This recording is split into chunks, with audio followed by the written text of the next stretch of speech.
Bismillahirrahmanirrahim. Assalamualaikum warahmatullahi wabarakatuh. Allahumma salli salatan kamilatan wa sallim salaman tamman ala sayyidina Muhammadin alladzi tanhallu bihil uqadu wa tanfariju bihil kurabu wa tuqda bil awaiju wa tunalu birragaibu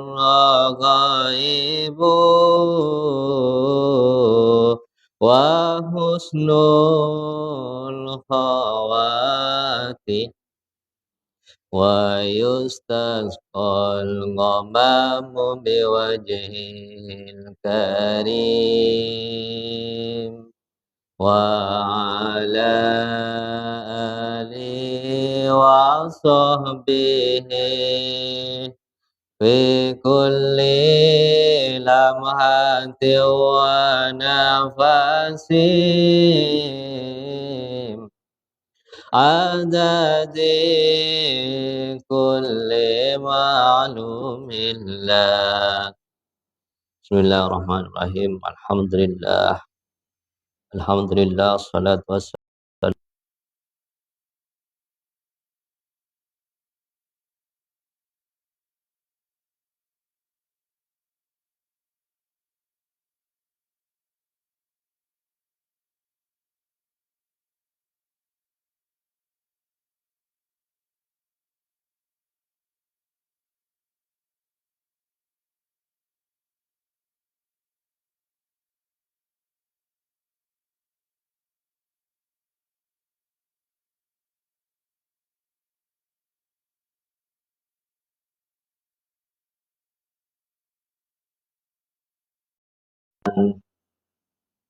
Kita semua senantiasa tetapkan keistiqomahan untuk selalu dekat dan taat terhadap perintah-perintah Allah dan menjauhi segala larang-larangan Allah Subhanahu wa taala.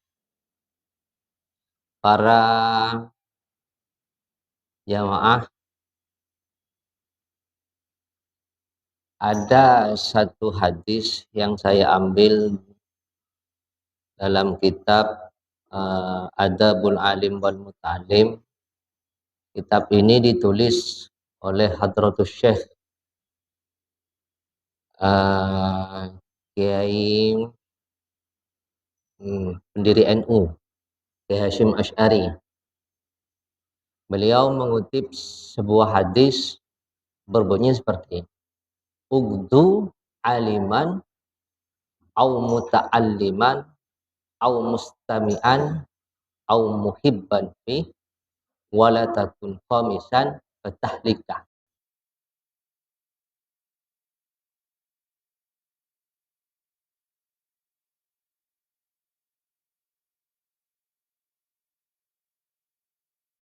Artinya motivasi untuk bergegas itu lebih utama.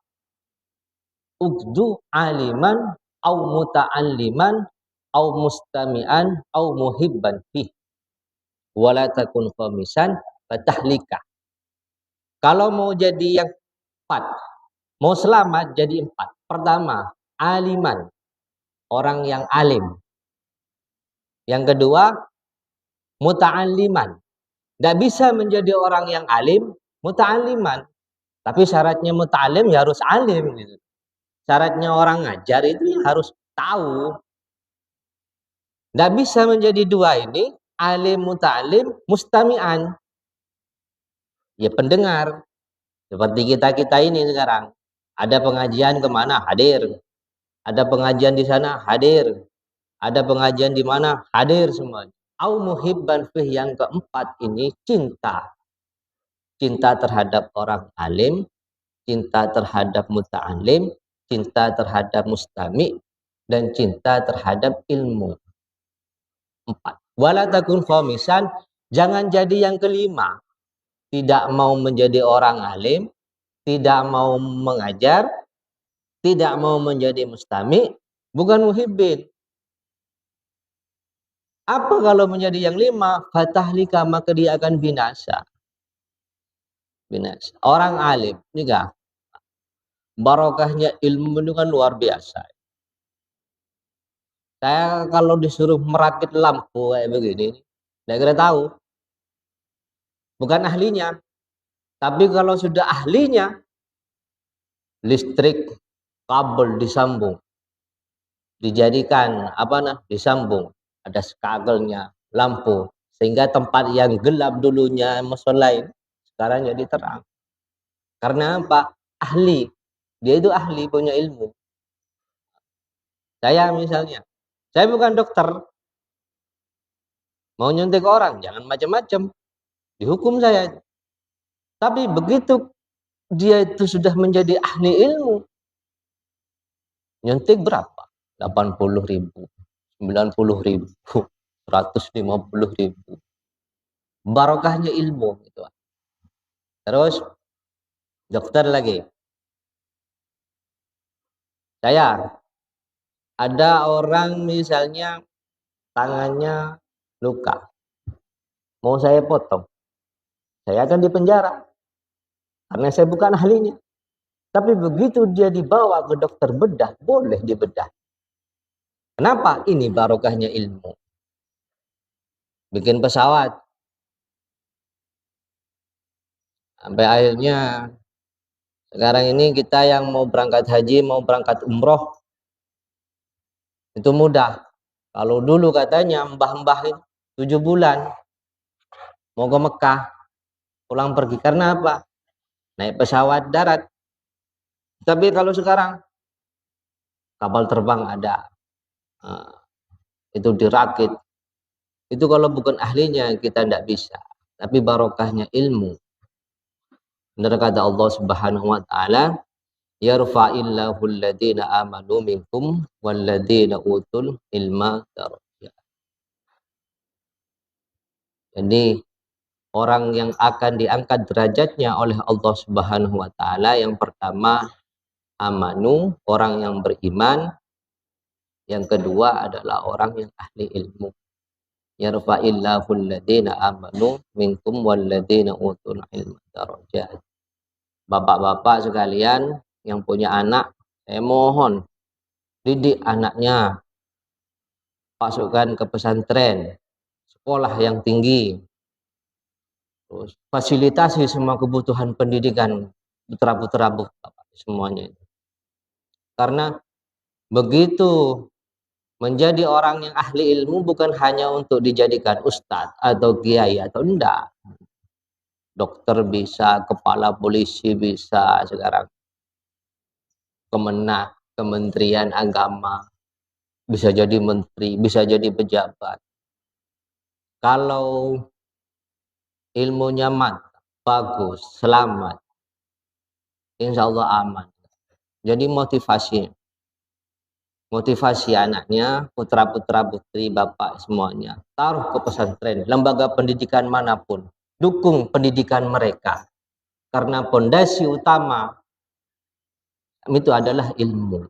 Waman arada dunya fa'alaihi bil ilmi, waman arada al-akhirah fa'alaihi bil ilmi, waman aradahuma fa'alaihi bil ilmi. Semuanya tentang ilmu. Semuanya tentang ilmu. Muta'alim, orang yang mengajar. Ketika putra-putri bapak semuanya sudah selesai pendidikan, motivasi dukung mereka untuk mengembangkan potensi atau mengembangkan apa yang mereka punya ketika dalam mencari proses masa pendidikan. Saya punya teman itu di Kalimantan, lulusan SMA. Kalimantan itu kan dekat rawa, akses jalan susah. Tapi semangat teman saya ini begitu luar biasa sehingga membuka sekolah kayak PAUD. Alhamdulillah sekarang sudah berkembang.